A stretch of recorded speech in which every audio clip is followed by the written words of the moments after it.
Hey guys, before the video begins, I just want to say a few words. As some of you may know, YouTube have taken it upon themselves to start demonetizing the horror community again. What a great day. Anyway, so Your Maker, as some of you know, and his other channel, Fear Your Maker, they have both been stripped of monetization, which is pretty sad. I mean, it's not just sad, it's absolutely terrible, and it's a really, really crappy thing. This also happened to another guy. He's featured on the channel a few times, called Skinned Locust. Another great guy. I'm just speechless. I don't even know what to say. I feel so bad for these guys, and I really don't know why YouTube are doing this, but of course it makes me and other horror creators that I've been speaking to today very concerned that something's going to happen to us. I don't know, I think something might have happened to Swamp Dweller as well. He put out a tweet, it was quite ambiguous, saying something along the lines of, regardless of what happens, I'll always love you and I'll always create content. Something like that. So, you know, even if it has happened to him, at least he's positive about it, although I hope nothing has. So yeah, I just wanted to let you know that even though we are getting towards a very happy festive time, it's quite dark right now, and so I just hope that nothing bad happens here. But anyway, it's time to listen to some 911 operator stories, and yeah, let the darkness take control. I was a 911 operator in Mobile the day Hurricane Katrina hit the Gulf Coast. We started getting lots of calls from New Orleans and the Mississippi Gulf Coast for some reason. I guess they started routing to us after all of the 911 centers to the west of us started going down. Anyway, I got a call from a woman who said she was trapped in her house on Gordon Street between Florida and Law. I was confused at first, because we have a Florida street in Mobile, and after checking and double checking and not being able to find her address, I asked her which city she was calling from, and she said, "I'm in New Orleans." I tried to route her to the New Orleans 911 and New Orleans Fire Department, but could not get through. She started screaming and said the water was coming up to the attic, where she was. I told her to find something heavy and break the attic vent out so that she could get out on her roof, but the vent was too small for her to crawl through. She sat down and started to cry. I told her I would stay on the line with her as long as she wanted me to, and I stayed on the line and listened as she cried, prayed and cussed, and prayed some more. A little while later, I could hear her struggling to keep her head and phone above water, and then the phone went dead. To this day, I don't know if she lived or died. I quit 911 3 months after Katrina. I also got involved in 911 after doing some ride-along with the police department the summer before my junior year of high school. I started running the radio part-time on weekends and during the summer when I was out of school, and moved into a full-time position after high school when a job opened up. It's not illegal for someone under the age of 18 to work at a 911 center, but I wasn't allowed to actually answer the calls without an APCO certified operator on the console with me until I was full-time and certified. It was also illegal for me to run the NCIC computer without being certified to do so, which I couldn't get certified to do until I was 18. I ran the EMS/fire dispatch console for the county when I was part-time, and got my certifications when I graduated. I was also a volunteer firefighter/EMR during this time as well, also not illegal, and actually quite common in rural Mississippi. The worst call I've ever had was really a series of calls We took a few calls about a domestic at an apartment building a little away. It was the normal he said / she said stuff. They get out there, and the lady was moving out, away from him, into a new place, and he was upset about it. The police ask him to leave, and he does. Eventually, after he leaves, she calls him to talk. Fast forward a few minutes, and the guy from the domestic calls us. He said he was talking to his ex-wife and heard a gunshot, and the line went dead. He thinks his wife shot herself. So we get police and everyone rolling back that way. They get there and she's fine. Nothing's wrong. But she did hear a loud noise.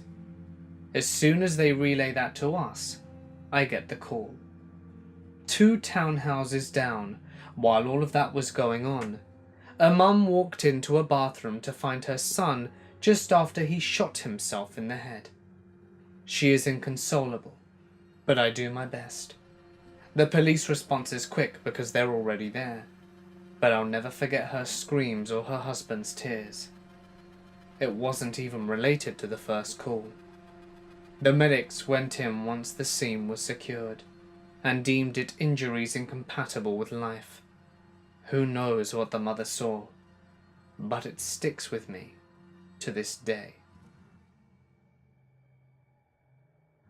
I had a woman call in because she was hiding in her 2nd floor bathroom from a werewolf that was right outside her door. Obviously, I dispatched a unit for a mental health check, but had to stay over the phone with her, while she screamed and cried in absolute terror until the guys got there. It took over 20 minutes for them to arrive, and then she wouldn't leave the bathroom to open the door for them, so they had to climb onto the roof and break into a 2nd-story window to get her. The whole time I was on the phone with her, she was absolutely terrified.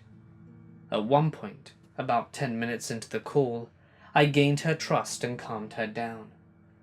I had her put her phone down and open the bathroom door, promising that there was no werewolf there. I listened as she placed the phone down, shuffled over to the door and then slowly opened it.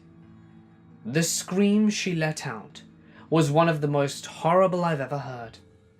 She came back to the phone screaming that I had lied to her and that it was still right outside the door. Eventually the guys got there and were able to take her to the hospital, but it was definitely the creepiest call I ever received. Hearing a grown woman freak out over a werewolf is just unsettling. After I hung up, I joked with some of the other guys at dispatch that maybe there really was a werewolf and we should go check on those guys. A call comes in the dead of night, and a middle-aged fellow was reporting a burglary in progress in a lower-income part of town. He's locked himself in the bathroom and communicating in short, terrified whispers. He described the whole event in great detail. Who, what, where, how. And he described the sounds of feet shuffling around the house and getting near to him. He hears a couple of male voices talking about which items to take and if anyone is here. He stops answering me periodically as he hears footsteps coming closer. He describes seeing the shadows of 2 pairs of feet walking by the door into his bedroom. He's pleading with me to hurry up and send the police because he doesn't have any weapons and he's disabled. And what if they hurt him? He's quietly sobbing and tells me that they're right outside the bathroom door now, just standing there, and they know he's in there. I heard a small knock in the background. The police arrive at that moment and clear the scene. I tell him to come to the door and that it's safe now. He does so and disconnects the line. I heard later from the officers that when the guy opened the door, the entire house was covered wall to wall in aluminium foil, and webs of fishing lines and other booby traps so thickly spread throughout the house that it was impossible for any creature, human or otherwise, to have entered or sneaked around the residence, much less the homeowner himself. He had been sitting by the front door the entire time. I'm not directly a 911 operator, but I worked for an alarm company, and we would dispatch the police for emergencies, and would stay on with the homeowner until the authorities arrived, gathering information for the police. One alarm goes off, and I call the system intercom and get no response. Procedure is to call the next phone number on the list, and a lady picks up, and I inform her of the alarm. In a hushed voice she says, "It's a true alarm. There's a man in my house. Police are dispatched." I continue asking her questions, trying to get helpful information for the police. Where she's hiding, what she knows about the intruder, and who else is in the house, while informing her that if she suspects she'll be heard not to answer. She's quietly answering my questions while I relay it to the cops, and then suddenly there's a slam scream and she's yelling, "He saw me! Help, he saw me!" I hear the phone drop to the ground, muffled voices, and then the phone disconnects. The police reported arriving a couple of minutes later. Unfortunately, due to the nature of the job, we only found out what happened if the police decided to tell us, and in this case they did not. I hope the lady is okay, and the intruders either got scared off, or were caught and couldn't do anything. Working there, about 90% of alarms were false, but the occasional true alarm was sometimes nuts. On another occasion, an alarm goes off, and a man responds to the intercom. We're required to get a passcode, and he fails to deliver. I dispatch the police, without me telling him that I've dispatched. He starts screaming at the comm that he's going to burn the house down since the police are now coming, and we have a way to disconnect from the comm but still listen. So thinking I had gone, he started mumbling to himself about the stupid government getting in the way of his escapades. Lol, stupid government. And spent the whole time it took for the police to arrive talking to himself until he was arrested. Luckily, no harm was done, but it makes me wonder what he wanted. Another time we also deal with medical and fire alarms, and on this occasion I get a medical and chime in on the intercom and hear sobbing. I ask if everything's okay, and a young boy of maybe 9 says, "I dunno, Grandma won't get up." Medical staff is dispatched, and I stay on the line to assess the situation, and apparently Grandma fell and hit her head, but there was no blood. I guess what was so intense was that I was talking to a young boy and helping him stay together. It was heartbreaking. He said he had lived with her and she was practically raising him. I got him talking with me until the medics arrived, disconnected, and never heard back if Grandma was okay. And I had to take a break after that one. Another time alarm goes off, and no one answers at the comm. No one's picking up their phones, so police are dispatched. Then I get a call back from the homeowner's babysitter, who had escaped from the house with the owner's kid and was hiding with some neighbours a few houses down the road. She said she saw someone trying to break in and snuck out with the kids that were with her, but she left the baby in the house sleeping. She was sobbing and apologising, and I couldn't imagine being in her shoes. The police arrived, intruder is long gone, and baby is safe, and the poor babysitter kept blaming herself for what could have happened. This one might be the creepiest. When we connect to the intercom, we inform of the alarm and ask for a passcode, but there are actually 2 passcodes. One to use if it's a false alarm, and the other to use under distress. I only had a handful of distress calls while I worked there, and typically I was never on long enough to hear any details. If there was silence for X amount of time, we would disconnect and move on. But one call was really awful. I get an alarm, and a lady responds, but with the distress code. I respond as if it were a false alarm, and then it disconnected. But to where I could listen in for clues for the police. After a minute of silence, I then hear a large thud from what I guess is a body hitting the floor, and a man with a gravelly voice says, "Jane, don't make me go looking. Where did you hide his dumb ass?" She sobs. He screams again, asking where she's hidden him. The two are talking, and I gather he's a jealous drunk ex who's after the woman's husband/boyfriend. My whole floor is listening in on the call, and the dialogue is really like out of a movie, where all we can do is wait and listen. The man is berating her. She's sobbing, and there's something that sounds like metal chains, and things being thrown and dropped to the floor. Then apparently the cops arrive because he started shouting and cussing. "You called the cops? Wait till I'm done with you." And then guns are cocked. He's told to drop the knife, and the woman is screaming and clanging, and the paramedics are ordered to get in now. Then an officer verifies their arrival to me, and I disconnect. Everyone that was listening in on the call just sits there in silence for a minute before going back to work. I did get a follow-up on this one, because the woman moved shortly after and had to get her alarm system transferred. Apparently the woman was slashed near the shoulder, and the man was detained and arrested.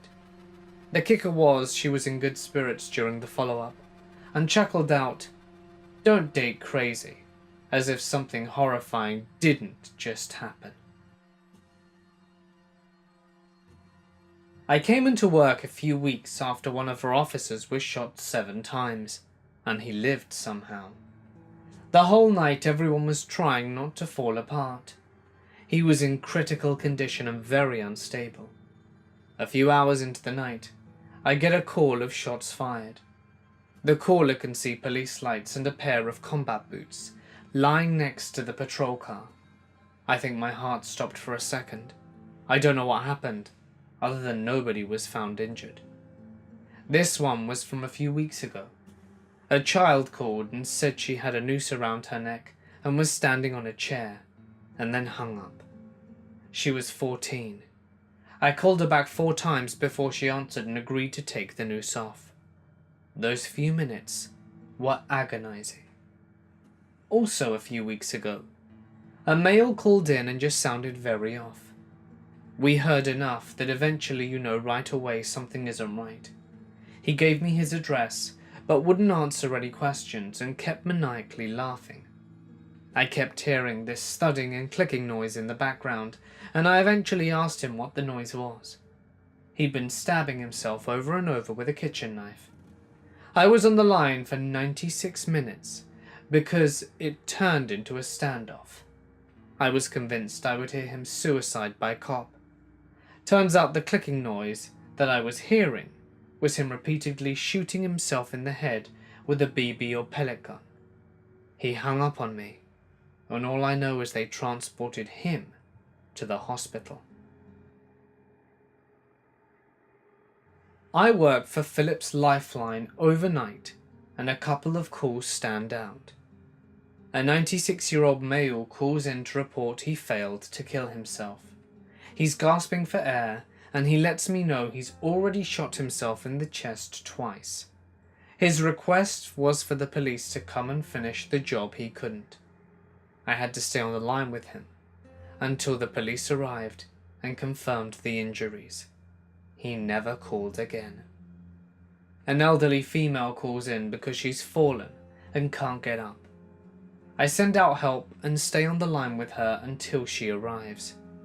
Being over a speaker unit, I can hear about everything in the apartment. This woman starts saying about how help has arrived, but the lady that just came in won't help her, saying this woman is just staring at her but won't speak, and described the dress the lady was wearing. About 5 minutes later, the feds arrive. I hear them opening the door, and instantly the woman who fell questions where the nice lady went to. I advise the feds that someone else may be in the house, and they confirm no one is. Still creeps me out to this day. Finally, we have a frequent caller, maybe twice a night, and he'll call in to report a man is trying to break in. We know she hallucinates due to one of her conditions, and we always send out help just to be safe. But telling police a crazy man broke into her house to steal and eat all of her food while laughing at her gets old after a while. I'm not a 911 operator, but I used to volunteer at the suicide hotline in college. This happened to another volunteer called Sue.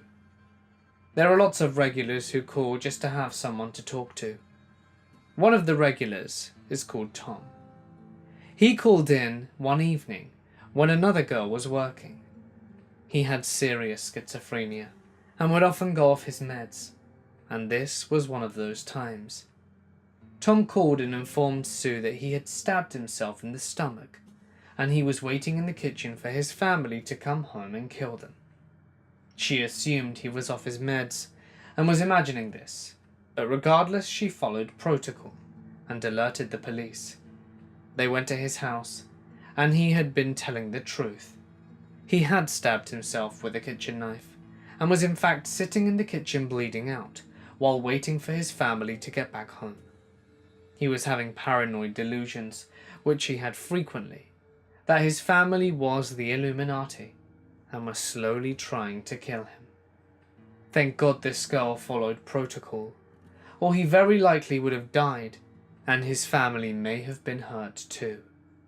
The police took him to the ER, and I'm assuming he was later admitted to a psychiatric facility.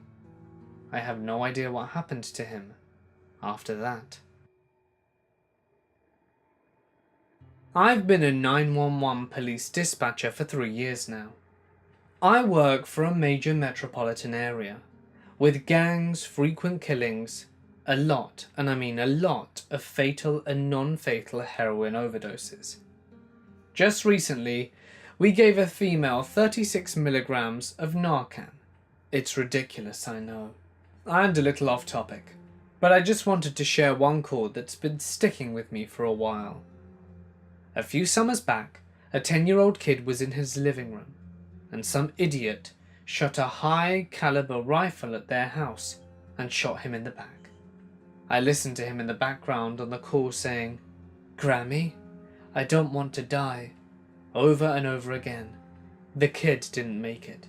I drink a lot on the little bit of time I have, and get off to cope with the stress this high job brings. I worked in a really small department, a rural community on a highway intersection, so we didn't get much action. I worked the overnight shift, but apparently sometimes in the afternoon. One day, a man in a pickup truck had rear-ended a woman in a convertible on the highway, both going highway speeds. I never figured out how or why that happened exactly. He must have been drunk, but I never found out. The important part, however, is that when he hit her, her car was forced into the next lane. It was a one-lane road, 65-mile-an-hour limit in either direction, and her little convertible sports car hit a semi-trailer head-on with a combined 130 miles per hour. She passed under every axle and impacted on a second semi-trailer directly behind the first. The first semi-trailer ran off the road from the impact, but the driver was largely unharmed, just somehow bruises and scrapes. The second semi pulled over with relatively minor damage to the front of the truck. The woman and her convertible were both completely flattened. Our department wasn't allowed to leave the scene until the coroner showed up, and he's notoriously slow. It's a 3-hour drive to our end of the county, and he hates making the trip. It took him 10 hours to show up. The call lasted over 14 hours. 14 hours of our guys on the scene next to a woman who's unquestionably dead, and a man who needs a couple of ibuprofen and a tow truck. I closed out the call log in the early hours of the morning that day after the incident. I'm really glad I wasn't there on site, but all the firemen and EMTs who returned from that call were absolute zombies. Nobody said a word until the next day. It was pretty brutal for a department whose average call is an elderly fall assist. I answered a call from a guy who was screaming about how the relative of his that he found outside was bleeding from the head and was laying on the ground. It was a call that was way out there in the boondocks, so I was going to be on the line with this guy for a while. It wasn't helping that he was freaking out and yelling at me nearly the entire time. When I was going through questions with him about the patient's condition, he was yelling, "He's bleeding from the head, send help." We already had an ambulance and police and fire on the way. And suddenly during the assessment he yells, "He's not breathing."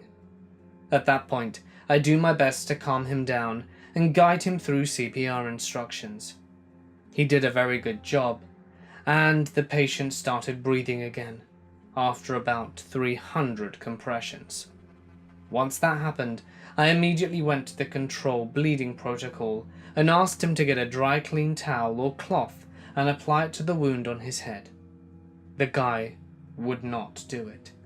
At this point, he was an emotional wreck and didn't want to leave him no matter how much I tried talking to him to reason with him. I was practically begging the guy to get something to control the bleeding, and he kept saying over and over that he didn't want to leaving. After a while, the police showed up on the scene, and I asked him if they were there and he said yes.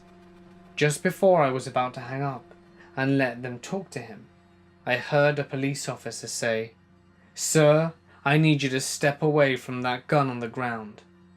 That call gave me chills.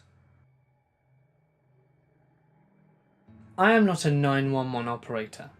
However, one of my clients is, as I'm a massage therapist. One day she came in to see me and seemed very depressed and angry. I asked her what was wrong, and she told me that sometimes she wished she could reach through the phone and strangle some of the callers, and then she explained why. She said a woman called 911, saying that her baby was barely breathing and was turning blue. The woman sounded bored and uninterested. My friend said to her that she could talk to the woman through baby CPR, so she could try to save the baby's life, in the meantime before the ambulances arrived. The woman said she didn't want to do CPR, and my client kept repeating, "I can help you save your baby's life. Please just listen to me and go in with the baby and follow my directions." And the woman was very adamant about not wanting to go back to the baby and do this. So my friend stays on the phone with her while she waits for the ambulance. And the woman says she went back to check on her baby and thinks the baby had stopped breathing altogether. Still sounding bored or like she was really high on drugs, my friend said she told her boss or whoever would need to be told about this, and then had to take a break or go outside and cry. She just couldn't believe that a mother would not even attempt to save her child, or that she could sound so uninterested in the child dying in the next room. So yeah, she said she wishes sometimes she could reach through the phone and slap some sense into people, or at the very least, yell at them when they don't want to help. I was a criminal justice major in college, and as one of my summer jobs/internships, I was a non-emergency dispatcher at a 911 center. I was surprised about the number of non-emergency calls I got on the line. A couple of examples. An old guy, mad at the minority kids playing in the street in front of his house, threatened to go outside with his shotgun and confront their mum because the police were taking too long to come and answer his complaint. A lady called saying she found a guy passed out in her driveway and wanted to know if she could ignore it or if we should send an ambulance. We sent an ambulance. The one that sticks with me though is that there's an elderly lady calling, saying that her grandson and husband were burning trash in the backyard and something exploded and her husband was on fire.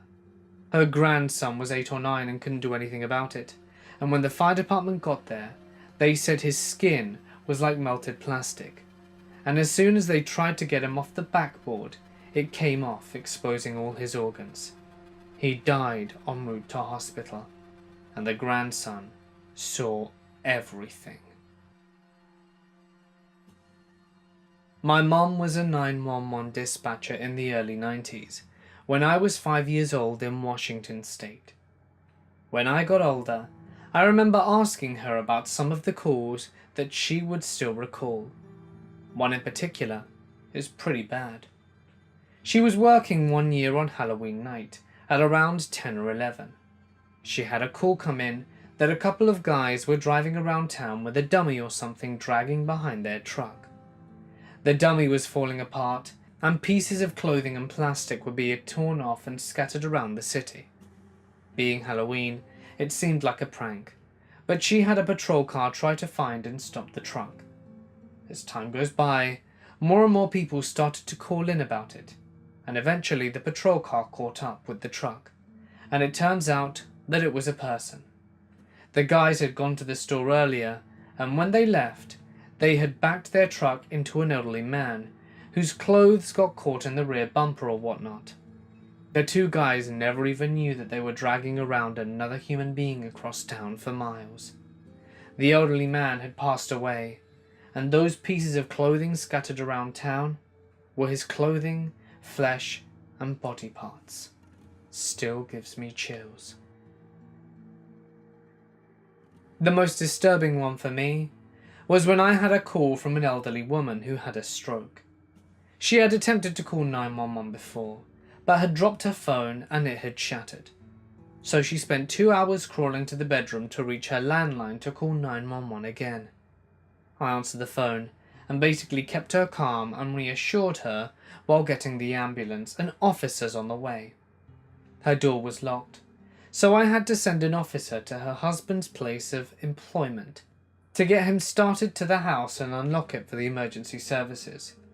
She wasn't hysterical and she was breathing fine and everything, but she kept thanking me for being so kind in helping her and staying on the phone until the EMS arrived. I was just doing my job. I didn't think I was doing anything special, but I cried after that phone call because I would want any other 911 dispatcher to do the same if it were my grandmother who were calling. My first day as a dispatcher, I hadn't even formally entered training yet, and I was in the call center signing paperwork and taking an oath. As I was being walked through the call center, shown where my locker would be, a 911 call came in. It was a suicide. The caller essentially just said, "Hi, this is my name, I'm going to shoot myself at this location. I just want you to know so that nobody else has to find my body." He then turned his phone off and shot himself. I was a little shaken, but knew that these were the types of calls I'd be dealing with, so I tried my best to shrug it off. As I was driving home from orientation a few hours later, I noticed a group of people standing outside a friend's house. He was in the Greek system at the university, and it was rush week, so I figured it was some sort of recruitment event. About 15 minutes later, I got a phone call that my friend had shot himself. He was the suicidal caller from earlier that day. I had to do a lot of soul searching to determine if I could do the job, but I went back the next day and every day for the next 5 years. I don't work there anymore, but I worked nights in operator services for 10 months at British Telecom. I was a BT employee who asks you which service you needed to pass your details through to the local service. We were a 24-hour centre that took calls from all over the UK, including Ireland. And a few stories spring to mind. Chiefly the one call when I was 100% sure someone had died, when a mother called, having found her daughter dead in her bed surrounded by pills. The rule says you have to remain on the line in case of extreme distress, or in the case very young or old callers dial. In case of the caller is unable to articulate and the other operator needs help and details from our system. so I have to sit and listen to the fruitless efforts of the distraught woman desperately try to resuscitate a body which had been cold and dead for hours. Different but equally sad was the old woman who called wanting the police, saying she had been kidnapped and was being held in a strange place against her will.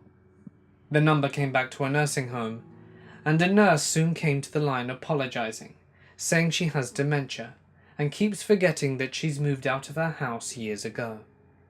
I still had to call the police on her behalf just in case though, since if the caller actually asks for the police, you are legally obligated to connect them or pass whatever details you have onto the police anyway. Finally, and probably worst, it was an awful Christmas Eve, where either there was some catastrophic technical fault or they badly messed up the staffing levels that year in that part of London. But calls were going totally unanswered by the emergency services in that part of the city. The longest I had someone wait was 45 minutes to get the ambulance dispatched. Standard procedure was to cycle through 3 different numbers for that service and neighbouring ones who could respond to them. I informed the supervisor who calls an escalation line and get the numbers answered, and I shudder to think how many people suffered because of lack of emergency access on that night. I worked dispatch for a total of 3 months, and in those 3 months I only received one call I would call creepy. It was the voice of a little boy, and I was trying to be calm, because it felt like he was having a hard time breathing. I asked him if he was in danger, and he said no, not anymore. I asked him why he had called, and he said, well, the man in the attic finally killed my mum. I asked him if he could still see his mum, and he said, no, the man took her to the moon. I asked him if he was alone in the house, to which he replied, no, I still have the man's dog here. I asked him what the doggie's name was, in hopes I could keep the boy calm. The boy replied, his name is Shaitan. I asked him to say it again, thinking he said Satan, but he clearly replied, Shaitan. By the end of the call, the police showed up, and I still don't know whatever happened with the boy and his mother. But years later, I was researching the jinn, and according to ancient texts, evil spirits like jinn are able to manifest themselves as dogs or other animals, and guess what the jinn were known as? Shaitan. I still have a hard time sleeping at night, thinking about that call. I took a call many years ago that still haunts me. This one stands out. It's a caller in a well-to-do neighbourhood in a major college town, and said that she heard a girl screaming and a gunshot. Shortly thereafter, it was discovered that the university class president was kidnapped and murdered in that residential area very close to the caller's house. An older man's voice on the line simply stated his address, and that he would be out back by his truck, so there wouldn't be a mess. He set his phone down, and I could hear his footsteps walking away. Law enforcement found his body exactly where he said he'd be. He shot himself in the head. Rural community with pretty limited resources. There's a domestic violence call from a teenage girl whose mentally disturbed mother was chasing her around the house with a knife. The call came shortly after a series of armed robberies with injuries in the area. All available law enforcement were out trying to contain and apprehend them. Medical couldn't enter the residence without it being secured by law enforcement, so I had to stay on the line and listen to this girl scream and beg her mother not to hurt her, to stop hunting her for over 30 minutes until reserve deputies were able to get there and help. Thankfully, the girl survived, to at least be transported, but like most 911 calls, the telecommunicator never gets resolution on what happened. Telecommunicators are the unsung heroes of your community. They're hung out to dry for the most part, operating under incredible stress, low pay, and in many cases limited training, and many times vulnerable to litigation. Almost every call they take, the person on the other end is having the worst day of their lives. I managed it for 3 years before I called it quits. They deserve better. I once took a call from a kidnapping victim who jumped out of a moving car in an office car park. She had no idea where she was, and I couldn't get a valid location on her cell phone. This was in 2004. Only the nearest call center tower. I would ask a caller in her situation to start looking in mailboxes for mail with an address on the envelope, but this was an office park with mail slots that she couldn't access. She was literally running for her life while I was on the phone with her, hiding behind dumpsters and bushes while the kidnappers patrolled the office park.